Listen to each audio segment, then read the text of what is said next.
আসসালামু আলাইকুম ওয়া রাহমাতুল্লাহি ওয়া বারাকাতুহু। প্রিয় দর্শক, আমরা এই মুহূর্তে একটা ৩০ সেকেন্ডের মধ্যে কিন্তু একটা পাসপোর্ট সাইজ ছবি করতে পারবো। তো সর্বপ্রথমে আমাদের ক্রোম ব্রাউজারে যেতে হবে।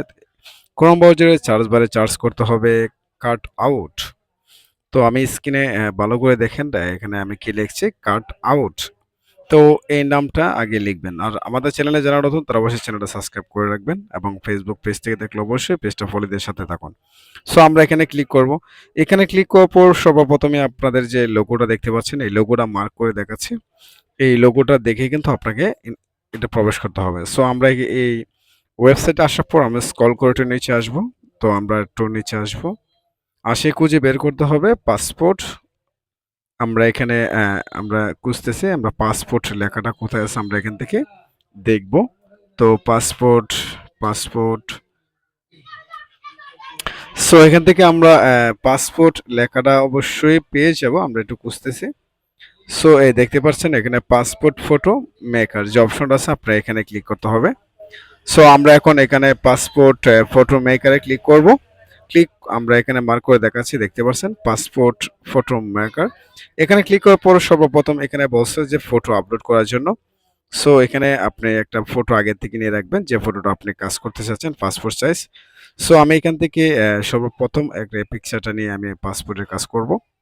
তো পাসপোর্ট সাইজের কি কাজটা করবেন, আমি এখানে ক্লিক করব, আমার ছবিটা ক্লিক করে ডানে ক্লিক করে তারপর এখান থেকে কিন্তু এটা আমার পিকচারটা রিমুভ হয়ে যাবে, ব্যাকগ্রাউন্ডটা অটোমেটিকলি রিমুভ হয়ে যাবে এবং এখান থেকে কিন্তু আপনি ব্যাকগ্রাউন্ড রিমুভ করতে পারেন। এখানে দুটো অপশন দেওয়া আছে, একটি পোশাক, একটি ব্যাকগ্রাউন্ড। সো আমি যখন এখানে পোশাকে ক্লিক করব, ব্যাকগ্রাউন্ডে ক্লিক করব, তো এখান থেকে কিন্তু আমি অসংখ্য ব্যাকগ্রাউন্ড চেঞ্জ করতে পারবো, ঠিক আছে? তো আপনার পছন্দ মতো এখান থেকে ব্যাকগ্রাউন্ড চেঞ্জ করতে পারবেন। তারপর ডানে ক্লিক করুন। ডানে এখান থেকে পোশাকে দেখতে পাচ্ছেন, পোশাকে ক্লিক করার পর এখান থেকে কিন্তু আপনি অসংখ্য ধরনের পোশাক পেয়ে যাচ্ছেন ফ্রিতে, ঠিক আছে? তো এখান থেকে আপনি চাইলে যে কোনো একটা পোশাক সেট আপ করে নিতে পারেন। সো আমি চাচ্ছি যে না, আমার জিনিয়নটি দরকার, আমার এই ধরনের পোশাক ভালো লাগছে না। তো আমি যেরকম ছিলাম সেরকম পোশাকটি ভালো ছিল। তো এখানে আপনি সর্বপ্রথমে ক্লিক করতে হবে অরিজিনাল যে অপশনটা দেখতে পাচ্ছেন, অরিজিনালে ক্লিক করলে কিন্তু আপনার আগের মতো পিকচারটা চলে আসবে। তো আমি এখানে দেখলাম একটা একটা করে পিকচারগুলা। সো আমি অরিজিনালি ক্লিক করব, যেহেতু আমার অরিজিনাল পিকচারটি ভালো, তো আমি এটি রেখে দিলাম। তারপর এখান থেকে ডাউনলোড যে অপশনটা দেখতে পাচ্ছেন, আমি এখান থেকে ডাউনলোড করে নিব। তো ডাউনলোড করার পর উপরে দেখতে পাচ্ছেন আমার পিকচারটা কিন্তু অলরেডি ডাউনলোড হয়ে গেছে। তো এখনও কিন্তু আপনারা স্টুডিওতে গিয়ে কিন্তু পাসপোর্ট সাইজের ছবি করতে হয় না। এখন মোবাইলের মাধ্যমে কিন্তু পাসপোর্ট সাইজের ছবি করতে পারেন। তো আমি যদি আরেকটা ছবি নেই এক্সাম্পল হিসাবে দেখানোর জন্য, তো আমি এই ছবিটা নিলাম।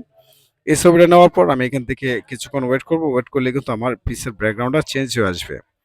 সো আমি আমার পিসের ব্যাকগ্রাউন্ড এখান থেকে চেঞ্জ হয়ে আসছে, দেখতে পাচ্ছেন আমার পিকচারটা কিন্তু অলরেডি চেঞ্জ হয়েছে। আমি এখান থেকে ব্যাকগ্রাউন্ড রিমুভ করতে পারবো বা আমি এখান থেকে পোশাক চেঞ্জ করে অন্য পোশাকও ব্যবহার করতে পারবো। তো এরকম নিত্য নতুন ভিডিও পেতে অবশ্যই আমার চ্যানেলটা সাবস্ক্রাইব করে রাখবেন এবং ফেসবুক পেজ থেকে দেখলে অবশ্যই পেজটা ফলো দিয়ে সাথে থাকুন। ধন্যবাদ, ভালো থাকবেন।